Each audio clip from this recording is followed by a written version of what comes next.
A very good morning to all of you. সবাইকে শুভ সকাল। সবাই কেমন আছো? আশা করি সবাই ভালো আছো। আমি তোমাদের কুইন লেডি আবারও একটা নতুন একটা সুন্দর ব্লগ নিয়ে চলে আসলাম তোমাদের জন্য। সর্বপ্রথম আমার চ্যানেলটাকে সাবস্ক্রাইব করে দিও, সাবস্ক্রাইব করে আমার পাশে থেকো আর সামনে থাকা বেল আইকনটাকে প্রেস করে দিও, যাতে যেটা ভিডিওটি তোমাদের কাছে যেন পৌঁছে যায়, তাই না? তো চলো, যখন আমার ছেলের স্কুল থাকে তখন আমি কয়টার সময় উঠি প্লাস আমি কি করি সেটাই কিন্তু তোমাদের সাথে শেয়ার করছি। রোজ তো একই কাজ থাকে, শুধু স্যাটারডে সানডে আমাদের উইকেন্ড থাকে তো আমরা দেরি করে উঠি আর আমাদের তখন আমরা একটু আরাম করি, তাই না? তো এখানে দেখো সর্বপ্রথম আমি কি করেছি, বাঙালিদের সর্বপ্রথম কাজ হয়েছে গ্রিল খুলে বাসি ঘর ঝাড় দিয়ে ধুয়ে টুয়ে তারপরে রান্নাঘর নোংরা থাকলে পরিষ্কার করে তারপর রান্নাটা বসিয়ে দাও। রান্না বলতে আমি আমার ছেলের জন্য দেখো রুটি আর আলু ভাজা টিফিনে দিয়েছি, আর কালকের অনেকটা ভাত বেঁচে গেছিলো, তো সেগুলা একটু জলের মধ্যে গরম করে ওকে ভাতটা সেদ্ধ করে লবণ দিয়ে খাইয়ে দিয়েছি। বাইরে ঝিরিঝিরি বৃষ্টি হচ্ছে, এই বৃষ্টি পড়লে একটাই কি ঝামেলা জানো, স্কুলে যত বাস আসে আর আমাদের এখান থেকে অনেক 5 মিনিট হাঁটতে লাগে, তো ওইটা একটু সমস্যা হয়ে যায়। যাই হোক, তো এখানে একটা বাটিতে ভাত গরম করছিলাম, তো আর আমার ছেলের জন্য জল ফুটিয়ে কিন্তু আমার ছেলেকে জলটা খাওয়াই তো বসিয়ে দিয়েছিলাম। এখানে দেখো আমার ছেলে সোনাটাকে উঠিয়ে দিলাম, ও উঠতে চায় না, কিন্তু কি করব, উঠতে তো হবে না। তো ওকে ভাত উত খাওয়িয়ে কিন্তু স্কুলে পাঠাই, তো রেডি হয়ে গেছে, এখন চলে যাচ্ছে ওকে বাসে এখানে দিতে।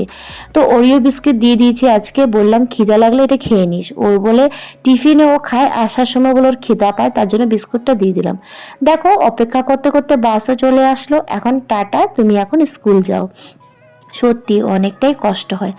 আমিও এখন বাড়ি চলে যাচ্ছি, বাড়ি গিয়ে সর্বপ্রথম অফলাইনে কিন্তু যত বাসন ছিল সব ধুয়ে ঠুয়ে রান্নাঘর পরিষ্কার করে আমি চলে গেলাম উপরে। কালকে যে কাপড়গুলি মেলে রেখেছিলাম সেগুলো সব শুকিয়ে গেছে, আর আমি বেলকনিতে কেন মেলে দিই, কেন কি আমার সুবিধা হয়, ছাদে গিয়ে দিতে ইচ্ছা করে না, আর বৃষ্টি পড়ছে আর দিয়ে তো কোনো লাভ নেই, তার জন্য ব্যালকনিতে দিয়ে দিয়ে সব শুকিয়ে যায় আর বেশ ভালো লাগে। তো উঠিয়ে সবগুলি গুছিয়ে রেখে দিলাম। এখন আমি এই দেখো আমার আরও কাপড় বেরিয়ে গেছে, এগুলো সব ধুতে হবে। পর্দাটা বেঁধে নিলাম, আর আমার বরমশাই কিন্তু শুয়ে আছে, যত 9টার আগে ওঠে না, 9টার সময় উঠে 10টা 10:30 দোকানে যাবে। এখানে দেখো সোফা পরিষ্কার করে নিলাম, তারপরে এসে পড়লাম আজকে কাপড় ধুতে। অন্য সময় স্কুল আমার ছেলেকে দিয়ে এসে কিন্তু আমি একটু 1 ঘন্টার মতন রেস্ট করি, কিন্তু আজকে যত সোমবার নিরামিষ খাবো, তো পুজো না দিয়ে কিন্তু আমি খাই না। তার জন্য ভাবলাম যখন উঠিয়েছি, ঘুমটা যখন ভেঙে গেছে, আজকে আর রেস্ট করতে হবে না, আর বাড়িতে না প্রচুর কাজ থাকে, তাই না? এখানে দেখো আমার কিন্তু বেশ কাপড় কাচা হয়ে গেছে, আর বসে কাপড় কাচতে কিন্তু অনেকটা কষ্ট হয়। আমার তো সিজারে হয়েছে, যাদের সিজারে হয়েছে অবশ্যই অনেকজনের হয়তো হয় না, কিন্তু আমার অনেকটা কষ্ট হয়, কিন্তু কি করব, করতে তো হবে। আর কাজের লোক কিন্তু কাপড় ধুতেও চায় না, ভালো করে কাপড়ও ধয় না, ঘরও মুছে না, তাই আমি কাজের লোক রাখিনি, নিজেই কাজ করিনি। আমার শাশুড়ি মা আছে, দুজনে মিলে খুব সুন্দর করে কাজটা করিনি। এখানে দেখো আমার কাপড় মেলাও হয়ে গেছে তোমাদের সাথে গল্প করতে করতে। আর এখানে দেখো আমি এখন সার্ফ দিয়ে ভালো করে ঘর মুছে নেব। উপরে ঘর কিন্তু সপ্তাহে 1 দিন বা 2 দিন মোছা হয়, রোজ মোছা হয় না, কিন্তু নিচের ঘর এভরিডে মোছা হয়। তাই সোমবার বৃহস্পতিবার আর কোনো সময় যখন দেখবো যে আমার বাড়িতে পুজো দিব বা কিছু একটা করব ভালো কিছু, তখন কিন্তু আমি ঘরটা মুছে নিই। আজকে না সার্ফ দিয়ে মুছছি, আর আমার কাছে কিন্তু ঘর মোছার স্ট্যান্ড আছে, স্ট্যান্ড দিয়ে মুছি না, আমি বসে মুছাটা প্রেফার করি। তো এখানে দেখো আমার ঘরটার মোছা হয়ে গেছে, তারপরে আমি স্নান করে আমি ছাদে এসে দেখি আমার শাশুড়ি মা ছাদ পরিষ্কার করছে আর গাছগুলাকে একটু জল দিচ্ছে, যত বৃষ্টি হচ্ছে তাও। তো এখানে দেখো আমার তো শাশুড়ি মা গাছের যত্ন নিচ্ছে, আর এখানে কিছু ফুল ফুটেছে, সেগুলো আমি তুলে নিয়ে যাব আমার ভোলেনাথকে দেওয়ার জন্য। তো আজকে সোমবার, ভোলেনাথের পুজো দিয়ে কিন্তু আমি আমার দিনটাকে শুরু করি। তো এখানে দেখো ফুলগুলি একটা বাটিতে রেখে দেব। আর যেহেতু অনেকদিন ঠাকুর ঘরে ঢুকিনি, পুজো দিইনি, আজকে ঢুকেছি, তাই ঠাকুর ঘরটা না অনেকটা নোংরা হয়েছিল, তো আমি ভালো করে ঠাকুর ঘরটাকে আজকে পরিষ্কার করে নিয়েছি। আর এখানে দেখো অনেক বাসন নোংরা হয়ে গেছিলো সেগুলো এখন ভালো করে ঘষে ঘষে মুছে নেব। আমার কাছে যত পিতাম্বর নেই, আনবো বলে ভুলেই যাই। যাই হোক, নেক্সট টাইম কিন্তু আমাকে এনে রাখতেই হবে। ওইটা দিয়ে মাজলে আরও চকচক করে, চকচকে একবারে মানে বাসনগুলো দেখতেও কিন্তু ভালো লাগে। যাই হোক, ঠাকুর ঘরে ঢুকেছি অনেকদিন পর, ভালো লাগছে। আর হ্যাঁ, সেটা তোমরা জানোই যে আমরা মাঝে মাঝে আমাদের তো ঠাকুর ঘরে ঢুকতে একটু গিয়ে হয়ে যায়। তো যেহেতু আমার ছেলে আমার ভাইগনা দেয়, তো ওরা যেমন তেমন করে পূজা দিয়ে দেয়, ওরা বাচ্চা মানুষ পারে না। তো ঠাকুর ঘরটা নোংরা হয়ে থাকলে না আর ভালো লাগে না। তাই দেখো, আমার বাসন মাজাও হয়ে গেছে, আর এখান থেকে এক এক করে বাসনগুলো ধুয়ে নিচ্ছি। আর আমার ঠাকুর ঘরেই কিন্তু ধোয়া সিস্টেম আছে। এখন কি করব, সার্ফ দিয়ে ভালো করে ঠাকুর ঘরটাকে দুবার করে মুছে নেব।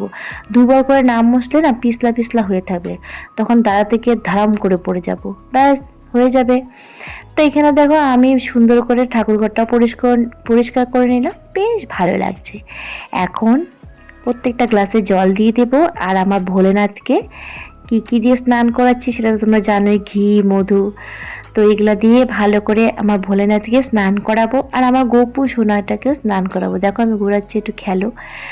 হ্যাঁ, তো গোপু সোনাকে স্নান করিয়ে দেখো গোপু সোনাকে একটা নতুন কাপড় পরিয়ে দিলাম।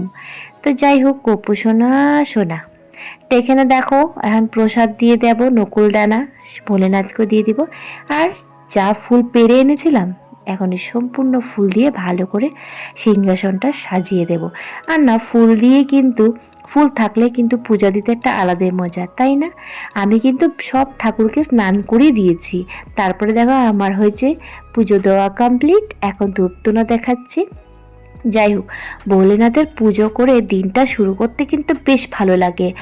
আর না, আমি চেষ্টা করি সকাল সকাল পুজো দিয়ে দিনটাকে শুরু করা, কিন্তু কোনো সময় তো আর হয়ে ওঠে না, কিন্তু বেশ ভালো লাগে। যাই হোক, আমার উপরের কাজ কিন্তু কমপ্লিট। এখন নিচে যাব, সর্বপ্রথম একটু উষ্ণ গরম জল করে খেয়ে নেব।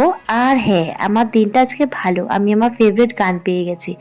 জানো, যতবারই সঙ্গীত বাংলা দিই এই গানটা পাই না, কিশোরী গানটা, আর আমার খুব ফেভারিট। আর আমার দেবী ফেভারিট, কি বলবো, দেবের যে কোনো গান আমার খুব ভালো লাগে, কিন্তু কিশোরী গানটার আমি আশা করি, কিন্তু আজকে পেয়ে গেছি। আজকে দুটো গান পেয়ে গেছি, এটা কিশোরী আর এটা হচ্ছে উই আম্মা চুই মুই সিরনিয়া, আমার ফেভারিট সং। সত্যি দিনটা আজকে গান দিয়ে শুরু হয়ে গেল।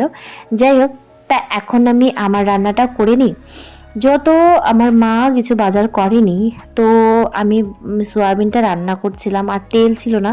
তাই মাকে বললাম যে মা, সোয়াবিনটা ভাতটা করে রেখে দিই, যত তোমাদের কালকের ভাত আছে সেগুলো তো আর আমি খাবো না। তো মা বললো হ্যাঁ, কালকের ভাতগুলো তো আমরা মানে গরম করে ওটা আমাকে চাল দিয়ে ভাত করে খেয়ে নেবো, তুমি এক্সট্রা করে ভাত রান্না করো। তো আমি এখানে ভাত আর সোয়াবিন তরকারি, আর মা মুগ ডাল এনেছিল, মুগ ডালটা বসিয়ে দিচ্ছি। রান্না করতে করতে বেশ আমি এখানে যত বাসন আছে এগুলো একটু ধুয়ে নিই। আর আমার এটা অভ্যাস, রান্না করতে করতে কাজ করা, বাসন ধোয়া, গ্যাস মোছা, এটা আমার অভ্যাস। আর বেশ ভালোও লাগে, কাজটা কম হয়ে যায়, তাই না? তো এখানে আমার গল্প করতে করতে কিন্তু আমার এখানে সয়াবিন তরকারি কিন্তু অলমোস্ট কমপ্লিট। তো এখন আমি প্রায় 12টা 12:30 বেজে গেছে। সকালে যত শুধু চা আর বিস্কিট খেয়েছি, তাতে কি পেট ভরে? তাই ভাত খেয়ে নিলাম। আর এখানে পেয়ারা অনেকদিন এনে রেখেছিল, তো ভাবলাম আজকে খাই। তো ভাত খেয়ে পেয়ারাটা খেলাম, চলে আসলাম রুমে বিছানাটা তুলতে, কেন কি বরমশাইতে শুয়েছিল, তার জন্য বিছানাটা তোলা হয়নি। তা এখন বিছানাটা ভালো করে তুলে নেব, আর মশারিটা আলমারিতে তুলে রাখবো। তোমাদের ভিডিওটা কেমন লেগেছে অবশ্যই আমাকে জানিও। আজকের দিনটা এখানেই শেষ করছি। চলো, বাই বাই, আবার দেখা হবে।